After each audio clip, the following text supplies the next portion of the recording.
please subscribe and don't forget to press the bell icon to get notified whenever we upload a new video.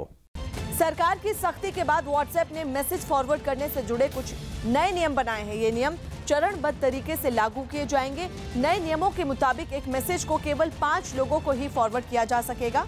Message 5 forward होने के बाद forwarding लिए दिखने वाले icon ही दिखना बंद हो जाएगा। हालांकि ये साफ नहीं है कि ये बदलाव हर तरह के मैसेज पर लागू होगा या केवल फोटो और वीडियो वाले मैसेज पर ही।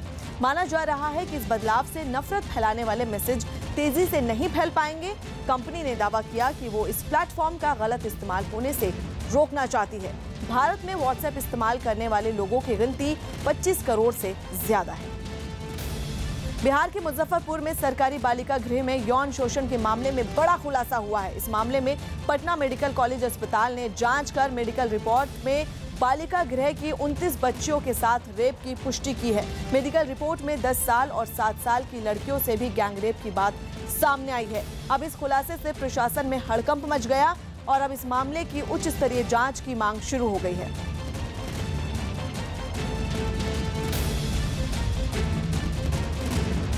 एक लड़की ऐसा बोली है बयान में कि ऐसे लड़की को मार के दफनाया गया है, जो बयान दिया था लड़की ने। अब उसकी पुलिस जांच कर रही है। जब तक हमको कोई कंक्लूसिव एविडेंस उसके बारे में नहीं मिलता है तो उसके बारे में कुछ भी अभी हम आपको नहीं बता रहे। उसी बयान के आधार पर पुलिस आगे की जांच कर रही है। बिहार के नवादा में एटीएम से चोरी करते एक आरोपी को लोगों ने पकड़ लिया और उसकी जमकर पिटाई कर दी। पिटाई के बाद लोगों ने आरोपी को पुलिस के हवाले कर दिया। आरोपी के पास से ATM card, ATM cloning device और कैश बरामद किया गया है।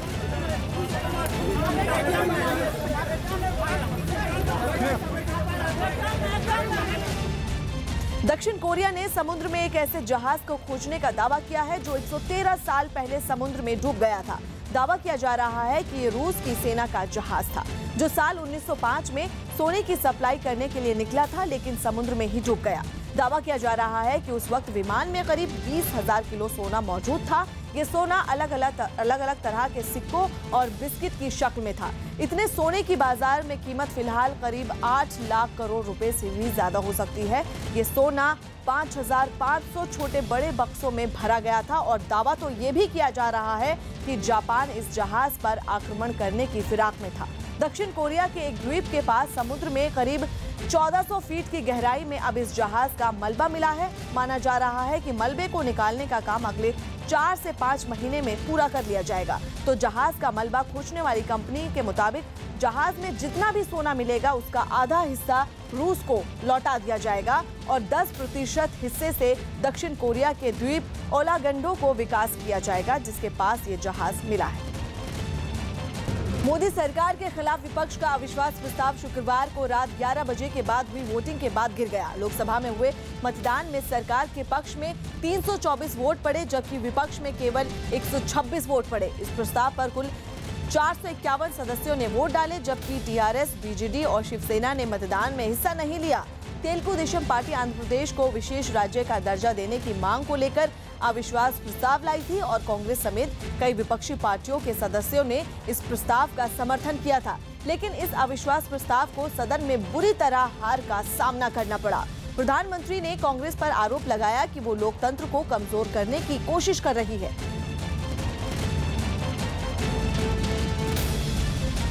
न संख्या है, न सदन में बहुमत है और फिर भी सदन में इस प्रस्ताव को लाया क्यों गया? और सरकार को गिराने की इतना ही उतावलापन था तो मैं हैरान था कि सामने इसको 48 घंटे रोक दिया जाए। चर्चा की जल्दी जरूरत नहीं है। अगर अविश्वास प्रस्ताव पर जल्दी चर्चा नहीं होगी तो क्या आसमान फट जाएगा? क्या भूकंप आ जाएगा? क्या न जाने।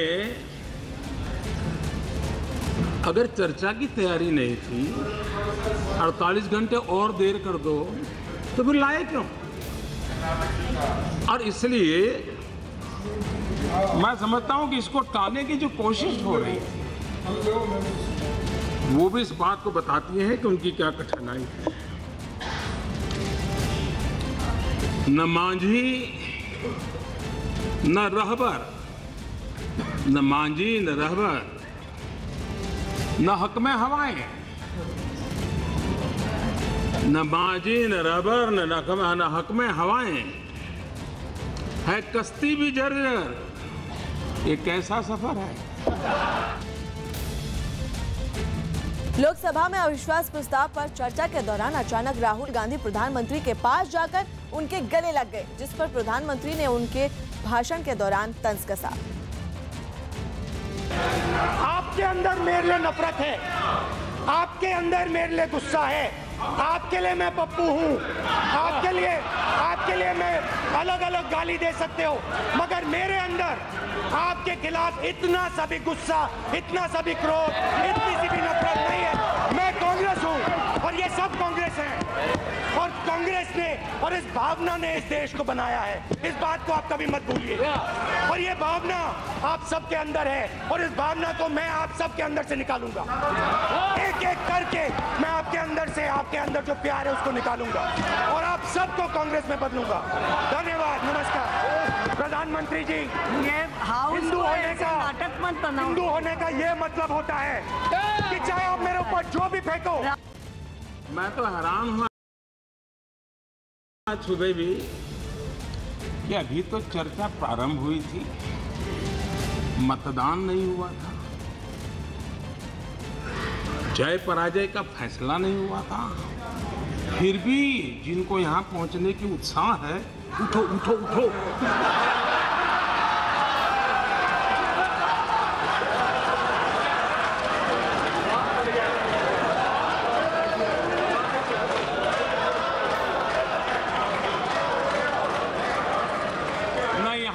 उठा सकता है न बिठा सकता है, 125 करोड़ देशवासी बिठा सकते हैं, 125 करोड़ देशवासी उठा सकते हैं।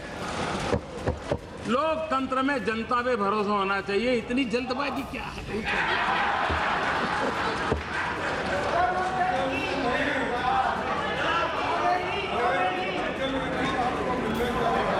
और यह अहंकारी है जो कहता है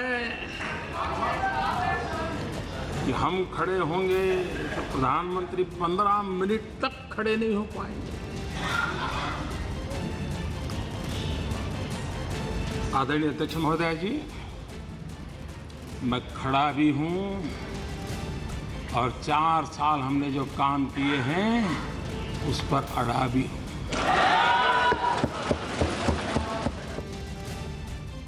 राहुल गांधी ने अपने भाषण में प्रधानमंत्री नरेंद्र मोदी पर हमला किया कि वो आंखों में आंखें डालकर नहीं देख सकते। इस पर प्रधानमंत्री मोदी ने राहुल गांधी पर जमकर पलटवार किया और कहा कि बड़े नामदार लोगों से काम करने वाले कैसे आंख मिला सकते हैं। I know, I can see he's smiling, but there is a touch of nervousness in the gentleman. There is a touch of nervousness in the gentleman, and he is looking away from me. I can understand that. And now he cannot look into my eyes. He cannot look into my eyes. I can see that. How can it be? Because the Prime Minister has not been truthful. That is the fact. यहाँ पूछा गया कि प्रधानमंत्री अपनी आंख में मेरी आंख भी नहीं डाल सकते। माननीय अध्यक्ष महोदया, सही, हम कौन होते हैं जो आपकी आंख में आंख डाल सके? कोई गरीब माँ का बेटा पिछड़ी जाति में पैदा हुआ, गांव से आया हो, आप तो नामदार हैं, नामदार, हम तो कामदार हैं। आपकी आंख में आंख डालने की हिम्मत हमारी नहीं, हम नहीं डाल सकते। और इतिहास गवाह है अध्यक्ष महोदय जी, इतिहास गवाह है। सुभाष चंद्र बोस ने कभी आंख में आग डालने की कोशिश की, उनके साथ क्या किया? मोरारजी भाई देसाई गवाह है, उन्होंने आंख में आग डालने की कोशिश की, क्या किया गया? जयप्रकाश नारायण गवाह है, उन्होंने आंख में आग डालने की कोशिश की, उनसे साथ क्या किया गया। चौधरी चरण सिंह, उन्होंने आंख में आग डालने की कोशिश की, उनके साथ क्या किया। सरदार वल्लभ भाई पटेल ने आंख में आग डालने की कोशिश की, उनके साथ क्या किया गया। चंद्रशेखर जी ने आंख में आग डालने की कोशिश की, क्या किया गया। अरे प्रणब मुखर्जी ने आंख में आग डालने की कोशिश की, क्या किया गया। अरे इतना ही नहीं, हमारे शरद पवार जी ने आंख में आग डालने की कोशिश की थी, उनके साथ भी क्या किया गया था। मैं सारा कच्चा चिट्ठा खोल सकता। ये आंख में आंख, और इसलिए आंख में आग डालने की कोशिश करने वालों को कैसे अपमानित किया जाता है, कैसे उनको ठोकर मार के निकाला जाता है। एक परिवार का इतिहास इस देश में अनजान नहीं है, और हम तो कामदार है, भला हम नामदार से आंख में आंख कैसे डाल सकते। लोकसभा में चर्चा के दौरान राहुल गांधी की आंख मारने की घटना पर प्रधानमंत्री मोदी ने जमकर निशाना साधा और कहा कि जो आंख मिलाने की बात कर रहे थे, उनकी हरकत को पूरे देश ने देख लिया।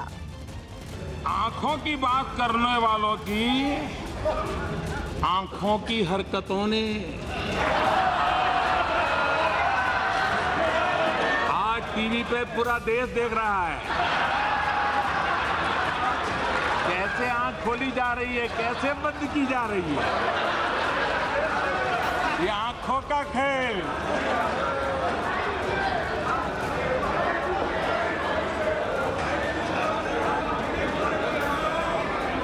माननीय अध्यक्ष महोदय जी, लेकिन आंख में आंख डाल करके आज सत्य को कुचला गया है, बार बार कुचला गया है, सत्य को बार बार रौंदा गया है। लोकसभा में विपक्ष के अविश्वास प्रस्ताव पर चर्चा के दौरान कांग्रेस अध्यक्ष राहुल गांधी ने कई बार प्रधानमंत्री नरेंद्र मोदी को सीधे सीधे घेरने की कोशिश की। उन्होंने सर्जिकल स्ट्राइक को जुमला स्ट्राइक से जोड़कर मोदी सरकार पर हमला बोला, जिस पर प्रधानमंत्री मोदी ने पलटवार किया और कांग्रेस पर सेना का अपमान करने का आरोप लगाया। Now who else are victims of the Jumla strike? The Kisans of the country. Speaker ma'am, the Kisans of the country, the youngsters of the country, the Dalits, the tribals and the women of the country. आपने बोला कि प्रधानमंत्री के शब्द का मतलब होना चाहिए, और यही सवाल पूरा हिंदुस्तान आज पूछ रहा है।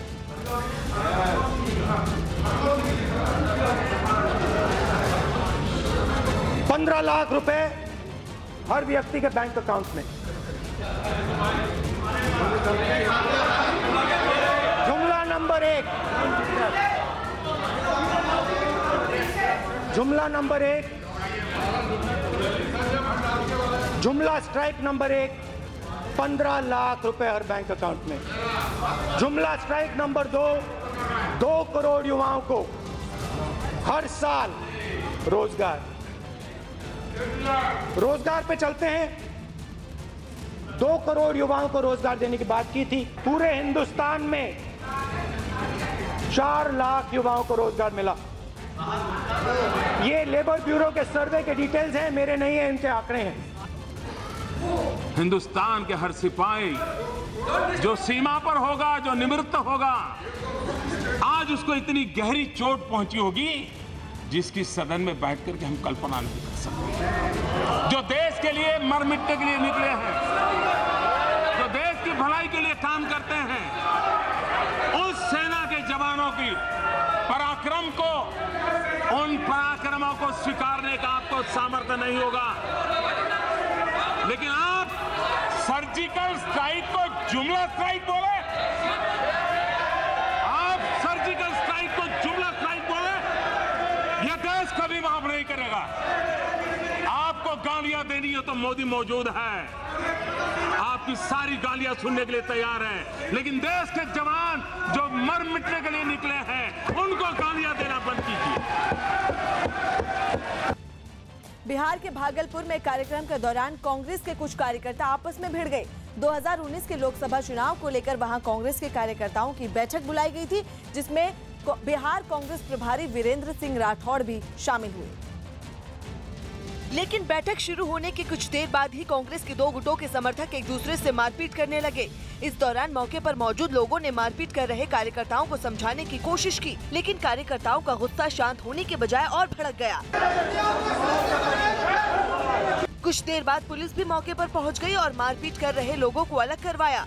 इस घटना के लिए कांग्रेस ने बीजेपी को जिम्मेदार ठहराया। जो भी हुआ यह बहुत ही दुखद घटना है और जो लोग भी कर रहे थे वो सब 16 साल से 19 साल के बच्चे 10-15 आए। कांग्रेस के वर्कर बहुत शालीन तरीके से बैठे थे। इससे पहले बैठक में पहुंचे बिहार कांग्रेस प्रभारी वीरेंद्र सिंह राठौड़ का वहां मौजूद कांग्रेस नेताओं ने शॉल पहनाकर स्वागत किया। दावा है कि बैठक के दौरान कांग्रेस विधायक अजीत शर्मा और कांग्रेस नेता प्रवीण कुमार कुशवाहा में बहस हो गई, जिसके बाद दोनों नेताओं के समर्थक मारपीट करने लगे। मारपीट के बाद सम्मेलन को बंद कर दिया गया, जबकि बिहार कांग्रेस प्रभारी वीरेंद्र सिंह राठौड़ सम्मेलन छोड़कर वहां से चले गए।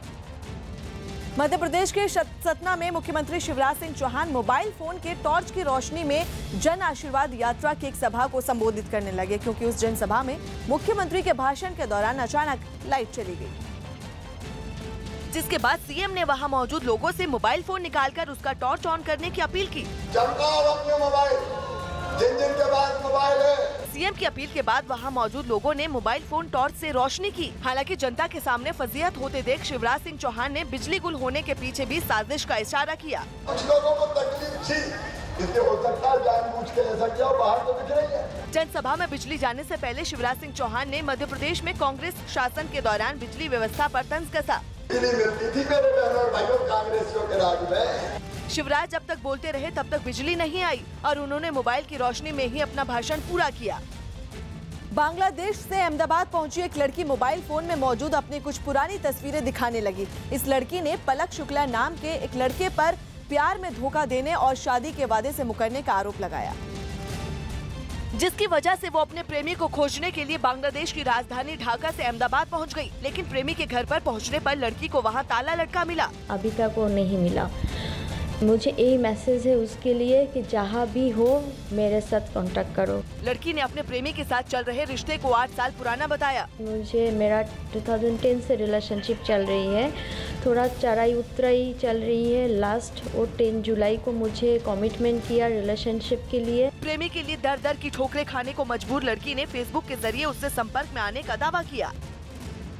गुजरात के नवसारी में कुछ लोग पानी में डूबी एक कार को रस्सी के सहारे बाहर खींचने लगे। बताया जा रहा है कि भारी बारिश के बाद पानी के तेज बहाव में एक कार बह गई, जिसके बाद कार पूरी तरह से पानी में डूब गई। कार डूबने की खबर मिलते ही पुलिस एम्बुलेंस के साथ मौके पर पहुंची और स्थानीय लोगों की मदद से बचाव कार्य में जुट गई, जबकि तालाब के किनारे लोगों की भीड़ जुट गई। कुछ देर की मशक्कत के बाद गोताखोरों ने पानी में डूबी कार को खोज निकाला और रस्सी के सहारे उसे तालाब से बाहर निकाला। दावा है कि पानी की तेज बहाव की वजह से कार का दरवाजा नहीं खुला, जिससे कार चला रहे आदमी की मौत हो गई। जो डूबी हुई कार थी वो निकाली तो इसमें से एक व्यक्ति की लाश मिली है। तालाब से शव निकालने के बाद पुलिस ने पोस्टमार्टम के लिए शव को अस्पताल भेज दिया। हरियाणा के फतेहाबाद में एक बाबा के आश्रम में कुछ पुलिस वाले छापा मारकर वहां के सामान की तलाशी लेने लगे। उस आश्रम के महंत पर आरोप लगा कि उसने कई महिलाओं का रेप किया और उनके अश्लील वीडियो बनाए, जिसके बाद अश्लील वीडियो वायरल होने पर पुलिस ने आश्रम में छापा मारा। पुलिस का दावा है कि छापे के दौरान उन्हें कई अश्लील सीडी मिली, साथ ही कुछ संदिग्ध सामान भी मिला, जिसे उन्होंने अपने कब्जे में कर लिया। इसके बाद पुलिस ने बाबा बालकनाथ आश्रम के महंत और आरोपी अमरपुरी को हिरासत में ले लिया। इसमें हम लोगों ने मुकदमा दर्ज करके इसकी इन्वेस्टिगेशन शुरू कर दी है। दावा किया गया कि शहर में आरोपी महंत के 90 से ज्यादा अश्लील वीडियो वायरल हुए। जानकारी के मुताबिक आरोपी महंत पर रेप के आरोप में पहले भी एक मामला दर्ज किया गया था, जिसकी कोर्ट में सुनवाई भी चल रही है। फिल्म संजू की शानदार कामयाबी के बाद निर्देशक राजकुमार हिरानी मुन्ना भाई सीरीज अगली फिल्म बनाने की तैयारी में है। सूत्रों का कहना है कि मुन्ना भाई सीरीज की अगली फिल्म में सर्किट का रोल अरशद वारसी की जगह रणबीर कपूर कर सकते हैं, क्योंकि संजू के सुपरहिट होने के बाद रणबीर कपूर फिल्म के निर्देशक राजकुमार हिरानी के बेहद करीब आ गए हैं, जबकि संजय दत्त के साथ भी उनके रिश्ते सुर्खियों में हैं। कभी रणबीर खुद गाड़ी ड्राइव कर संजय दत्त को उनके घर छोड़ने जाते दिखाई दिए, तो कभी किसी कार्यक्रम में रणबीर और संजय दत्त के साथ राजकुमार हिरानी की मौजूदगी ने सबका ध्यान अपनी ओर खींचा। इन तस्वीरों के सामने आने के बाद ये अटकलें तेज हो गई कि राजकुमार हिरानी मुन्ना भाई सीरीज की अगली फिल्म में सर्किट की भूमिका अरशद वारसी के बजाय रणबीर कपूर को देने की तैयारी में है। संजू फिल्म में रणबीर के साथ काम करने के बाद राजकुमार हिरानी कई बार उनकी एक्टिंग की तारीफ कर चुके हैं। All I can say is I have never seen him being late by a minute or ever complaining about anything और saying कि आज मुझे यहाँ जाना है। हालांकि अभी तक मुन्ना भाई के अगले सीक्वल के बारे में किसी तरह का कोई ऐलान नहीं किया गया। दिल्ली के अति सुरक्षित सेना भवन में आर्मी अफसर के फर्जी पहचान पत्र के जरिए घुसने की कोशिश कर रहे एक नकली लेफ्टिनेंट कर्नल समेत 4 लोगों को गिरफ्तार कर लिया गया है। सेना के अफसरों ने इन्हें पुलिस के हवाले से गिरफ्तार किया है। इनसे दिल्ली के साउथ एवेन्यू थाने में पूछताछ चल रही है। आरोपी अमित आर्मी की यूनिफॉर्म में खुद को लेफ्टिनेंट कर्नल बता रहा था और अपना फर्जी नाम अभिमन्यु शर्मा बताया था। हिरासत में ली गई महिला को इस फर्जी अफसर की पत्नी बताया जा रहा है और पता चला है कि इस आदमी ने दिल्ली के गोपीनाथ मार्केट में लेफ्टिनेंट कर्नल की वर्दी खरीदी थी।